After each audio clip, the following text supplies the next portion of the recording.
Sunday 32nd year in the year B, the Gospel of Mark, slowly but surely coming to a conclusion, then giving away to the beautiful, joyful, gentle season of Advent in preparation for Christmas.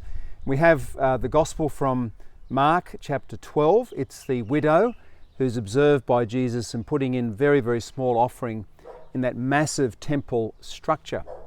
And Jesus is most appreciative of her offering and tells us that what she's put in is much more significant than all the wealthy people have put in. It's a very interesting part of the Gospel of Mark and the life of Christ, that Mark is most insistent with this word that he uses so often. Immediately Jesus did this thing, or immediately the healing took place. So it's a great gospel of action.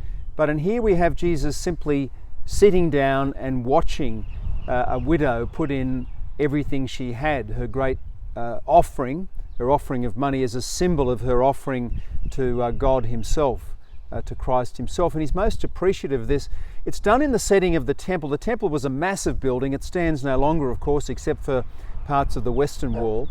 The only analogy that I can think of, or one that sort of feeds into my experience, is St. Peter's Basilica in Rome, which is, believe it or not, 220 metres long and about 150 metres wide and about 140 metres high.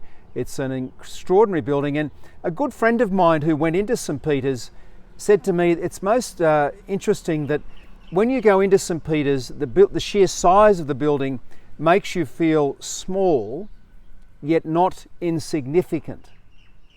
And I think that when I took that myself, that saying into when I first went into St. Peter's, and I was standing right in the middle of the church with the baldacchino, looking up at the icons of the four evangelists. And it was a wonderful experience. And then of course I climbed up with a whole lot of pilgrims into the dome itself before climbing right to the top of the building. And in the dome, you sort of, your mind is blown away because you look at those four evangelists and you realise that it's all done in very small mosaic work. So that was done centuries ago without the building equipment we now have. So you have to admire it. So that what we have here is this incredible scene of a woman in a very, very large building. And is this part of the message, I wonder, that Jesus is trying to communicate to us? Yes, we all are small, we're just very small figures in history, but we're not insignificant.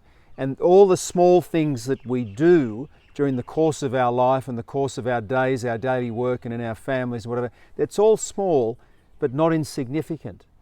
And Christ is sitting down and watching us. He's looking at us. God is looking at us, which of course is a very, very strong theme in the Bible. We try and search for God, but don't doubt it, God is looking at us most intently.